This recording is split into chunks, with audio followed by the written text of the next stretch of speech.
So here I was, just sitting on my computer doing what normal people do, just surfing the internet, seeing how much an otter would cost so I can, have it in my home and have it be trained by Cookie the dog. And then a random article popped up that I saw, ranked 15 most powerful weapons in Dark Souls 3. But when I saw the Corvian Claws, the Wolner's Greatsword, and then the Old King's Great Hammer, I knew I had to just stop and see what else was on this list. Does Game Rank redeem themselves later on in the list? And I found another one even that they did specifically for quality weapons.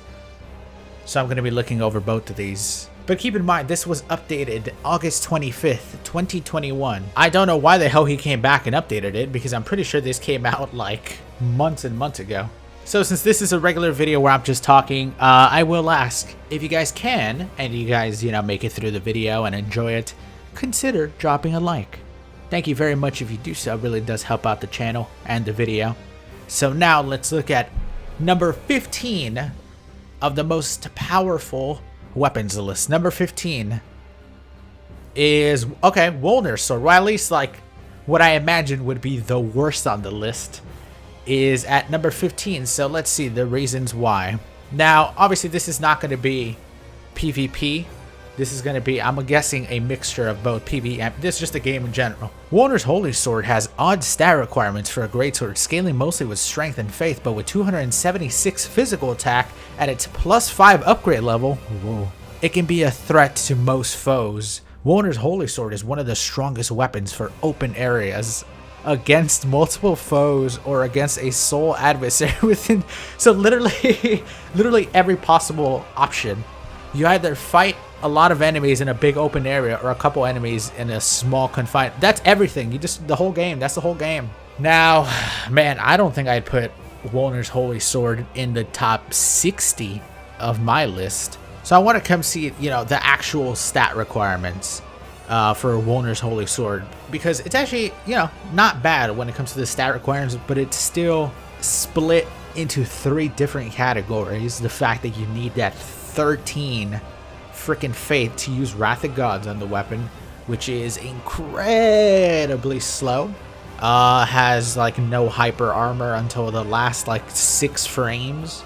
And then the explosion, most people are going to dodge, and especially if you're using it very early on, unless you have like 40 goddamn faith, which at that point you might as well use regular Wrath of Gods. It's going to do a solid 117 damage. I don't necessarily know why Wolner's Holy Sword is on the list. I agree that it's a great sword, already making it, better than a lot of different weapons in the game. So, yeah, not a great start to the list of weapons. Number 14, literally one of the best weapons in the whole freaking game, the Exile Greatsword. Now, this is a shocker, because, like I said, I would consider the Exile Greatsword. I would put this one in my goddamn top 15. I would put it probably in my top 10, maybe even top 5 of the best weapons in the game. It's insane for PvE, has a shit ton of stagger potential, and in PvP it has some of the best. Like, it's basically good for just about any build. You want to use strength, you want to use dex, you want to use quality, you can use dark on it, and it'll be good on basically any build. So one of the things that I thought would happen on the list is kind of happen where he's just kind of picking at the AR. This curved sword is a quality blade to pick up if one wants one of the highest weapons in the game, which I don't know what the hell that means. It may have high stat requirements, but it is worth the investment at 273 physical attack at +10 heavy infusion.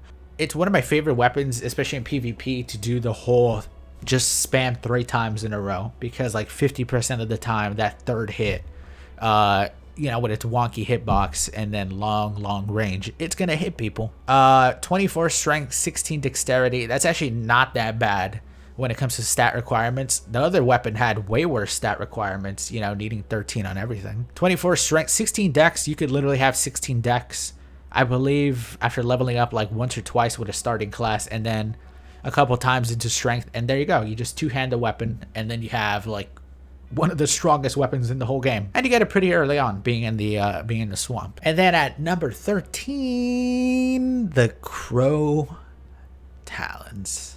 Okay, I'm gonna try not to judge so much. Despite the lack of range as a claw weapon and relatively low base damage at 168 physical attack at plus 10 sharp infusion. Like, is that like the minimum stats that you have for the freaking weapon? Why even have it sharp at that point? Okay, so despite all of that he's listed as the other being, you know, positives for the other one, let's see what this one has. Apparently it has, these many thin blades can shred a foe to ribbons before they can blink. I mean, that's true, but it's definitely not with those stats. The most notable feature of this incredible dexterity-oriented armament. Hey, like, did he take out a thesaurus and write this thing? I don't know half these words. Oriented, armament, dexterity. Are the Crow Talons bad? No. Are they great? Definitely not in the top 15, probably. Specifically because that skill alone, especially at, like, you know, I'm assuming he has like the base freaking 19 dexterity, only having 168 physical at plus 10 sharp infusion, it's not going to do that much damage with the weapon art. The way it does do a shit ton of damage is if you have a lot of dexterity and a lot of faith. And then you pop Lightning Blade on that thing. And then, yeah, that freaking weapon art, that is, by the way, incredibly hard to hit. That thing is going to hit for like 1,000 damage. If you get lucky enough to hit somebody with everything, I definitely one-shot people with that weapon art and that build. But they are so few and far between that everything else doesn't make up for it. But that's number 13. Number 12, the Crucifix of the Mad... okay. I guess I'm not super pissed about this because I fucking love this weapon. I've said in the past, this is my favorite weapon in the whole game. I would say that on its own, and just with the regular stats and no buffs, yeah, it's not the best. But with a Dark Blade build, I would consider it to be the best weapon with the most varied moveset. As with other members of its weapon class, this skeletal polearm has excellent range and a moderate swing speed for nice spacing, and few openings for enemy counterattacks. That's true. It does have few openings, but I would still rank it. I guess with its base stats, I don't know if I've even put it in my top 15, I guess. But yeah, I do fucking love this weapon. Very, very much. For a combined 346 total at plus 5, a titanic statistic that speaks for okay. Whoa. Calm down. We're bringing the word Titanic out. That thing sunk. Number 11, the Demon's Great Axe? So the reason it's here, the weapon is favored amongst both demons and strength builds for its scorching power. In 446 total at plus 5, a staggering amount, both figuratively and literally. It scales mostly with strength, however, also gets a boost from the faith and intelligence, meaning that at a high soul level, it can do greater damage than most other weapons from the potential of 3 stacking scaling boosts. Actually, that's kind of almost the opposite. Because it splits up so much and splits it between physical and fire, it would most likely do less because of like the resistances and stuff. Its demonic flare weapon skill unleashes a violent AoE explosion that emulates any foe too close. To top it all off, the Demon's Great Axe also uses considerably less stamina per swing than any other Great Axe. Is that true? Maybe. But yeah, you know what? The Demon's Great Axe, I would say, is a pretty solid weapon. I don't know, it's top 15 all Dark Souls. It's a solid weapon. Not too bad. Rignite Paired Greatswords. It is worth noting that this weapon unleashes its potential after successfully landing a combo with the offhand light attack. There is a substantial learning curve behind this weapon, but it's a challenge worth facing. I think the only thing people do with this thing is press L1. Number 9, the Moonlight Greatsword. Charge strong attacks to its limit to unleash Moonlight Wave. The Moonlight Greatsword is one of the most desirable greatswords in Dark Souls 3. The high amount of poise this weapon has makes it ideal for two-handing. I guess you could say that about literally any greatsword. I guess I would personally pick the Moonlight Greatsword over a lot of different greatswords for the combination that, you know, I just like the Moonlight Greatsword. Also, in the picture, why does he have the spell that is the Moonlight Greatsword instead of the actual Moonlight Greatsword? The Dragon Sayer's Great Axe.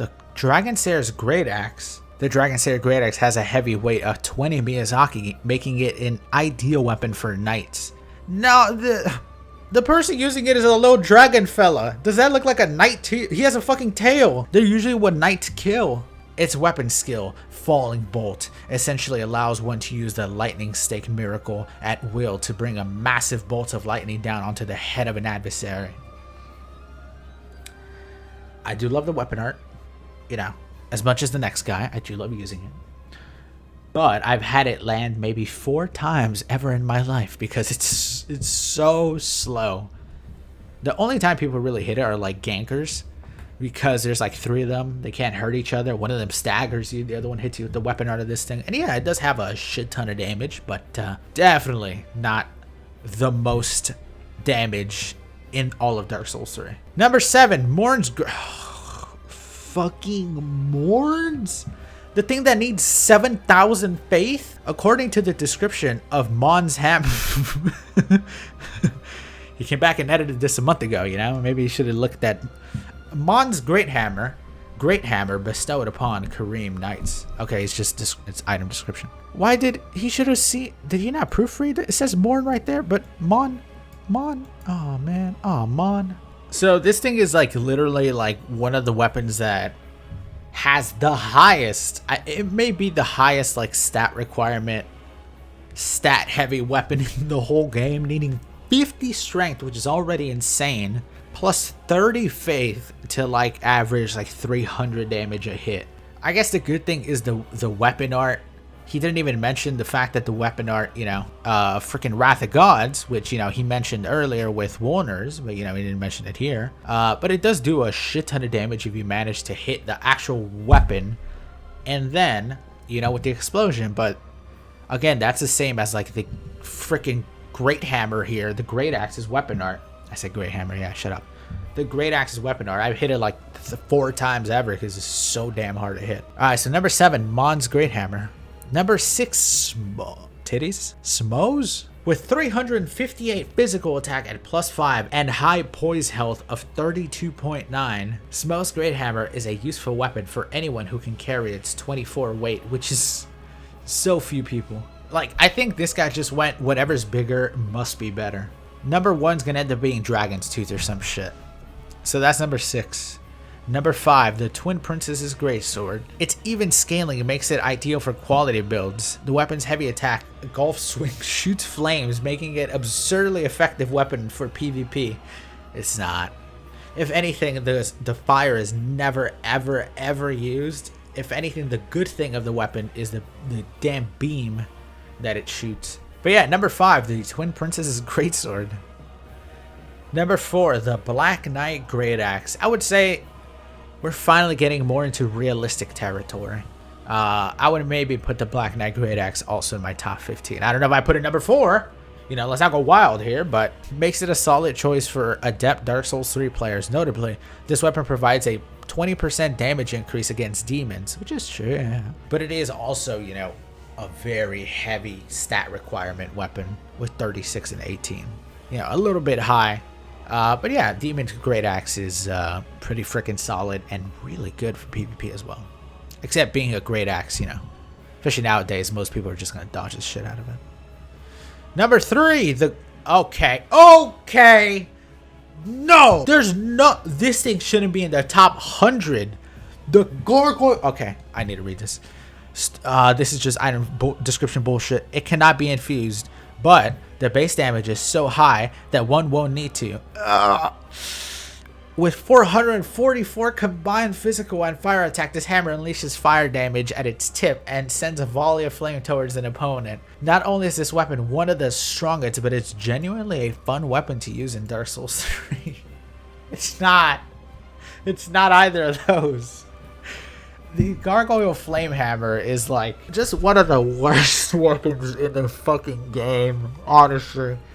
The weapon art is so slow, so low in damage if you actually hit something. And I'm not even talking just about PvP, man, like PvE as well. He named 3 to 4. Just number 4 was a 10 times better option right here. Okay.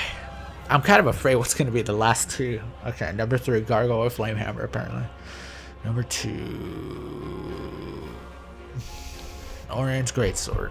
I mean, it's not crazy to put it in the top 15, but number 2. You know what? Let's just go straight to number 1.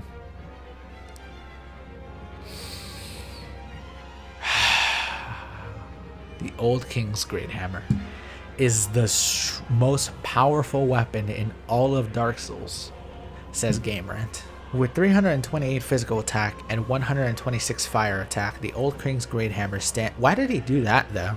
This is like the only one where he separated the two things. All other ones have been like, okay, he did 144 fire attack for this one. This one he did, again, physical combined. Why split these up? It's a little racist if you ask me. Sure, with a high weight of 18.5, it is not surprising that the Old King's Great Hammer has low maneuverability. The learning curve behind this weapon is substantial, but players will find satisfaction in slaying opponents with this heavy weapon. I mean, it's not more substantial than, you know, some other Great Hammer. Smoke's Great Hammer is another one from earlier. But that's the #1 best weapon in all of Dark Souls. The strongest weapon. There's not a single straight sword in here. He literally just went, I'm telling you, he did exactly what I thought he was going to do. He went, whatever's bigger must be better. You know, whatever has the biggest amount of AR is the best, when probably the best weapon is, you know, Claymore, Latrite Greatsword. Fuck, I'm almost tempted to, like, make my own list. I'm so curious now, okay? The comments might be massive, but you know what? I want to hear what your guy... Let's just do top 5, because top 15 is a lot. What are your top 5, like, strongest weapons in all of the game? Not even just, like, PvP. We're talking PvE and PvP. Let me know in the comments. But before that, I guess I will quickly go through these. Like, I don't even want to read the description of why these are where they are. So let's just go. Number 10, the Dark Sword. The Dark Sword, it has a B in Refined and an A when you heavy infuse it. But because it has even stats, it must be one of the 10 best quality weapons. Is this made by the same guy? The S-Stock. I think my man just watched like most popular Dark Souls 3 videos, saw one of Iron Pineapple's S-Stock videos, and on the list it goes. But yeah, S-Stock, okay. Faring Greatsword. Wait, Faring Greatsword? This thing's all dex. It literally has an A in dex. Okay, I'm assuming, does this guy know what quality means? Okay, so it says updated February 5th by a different guy. The term quality build refers to the character development strategy of equally leveling up both strength and dexterity stats in order to achieve greater damage output. Yet, at your number 8 for the top in the whole game, mind you, you have a weapon that at +5 has an A in dexterity and a C in strength. The Black Knight Sword. Okay, I would even put the Black Knight Sword higher. You can mostly consider it a strength weapon. You know, a C. It literally does not change in dexterity. Yeah, you could get away with just strength, really. The Black Knight Great Axe. Same thing as the Greatsword. You can kind of get away with just strength. Am I a petty little piss pot for making this list? Nah. Let's keep looking at the other numbers. Number 5, Profaned. Number 4, Claymore. Okay, there's a good one, but Claymore's good in any build, really. Number 3, Historic. It has an A. Sure, you got BB, but like, I mean, an A is having sharp. An S, I was looking at the wrong thing. It even gets a better. It's just strength, you know. It has an A and sharp. It's dexterity. Wow. Exile Greatsword. I like how they use the same image. How is it that you put the Exile Greatsword on number 2 on this list, but on the other list it was like number 14 or some shit? And again, Exile Greatsword, you get like an A scaling on strength and dex, A with heavy, CC with sharp, BB refined. Okay, I guess you can make an argument that it would be good refined, but you could get away with just about anything. This is good on literally any build. Number 1, out of all the best in quality, is the Hollow Slayer Greatsword. It is also very adaptable, as players can wield it with one hand and a shield, which is especially useful in PvP situations. I mean, yeah, but like, parried. Also, the strength literally never moves, and so does the dex. It's basically a dexterity weapon. So yeah, there is. Those are the best weapons in all of Dark Souls, according to GameRant. I don't really know why I did this. I just kind of thought it... I really just wanted to see the weapons, and I thought I might as well bring you guys along with me. I'm not even going to try to look at their Bloodborne lore because, you know, who knows what's in. They're going to put the Hollow Slayer in there somewhere. Now, I'd kind of be down to make one of these lists one day myself with, you know, my experience with the game. And I'm sure, like I said earlier, I'd love to see your guys' top 5, I guess, just weapons in general that you would consider great for PvE and PvP. Anyways, thank you guys for watching.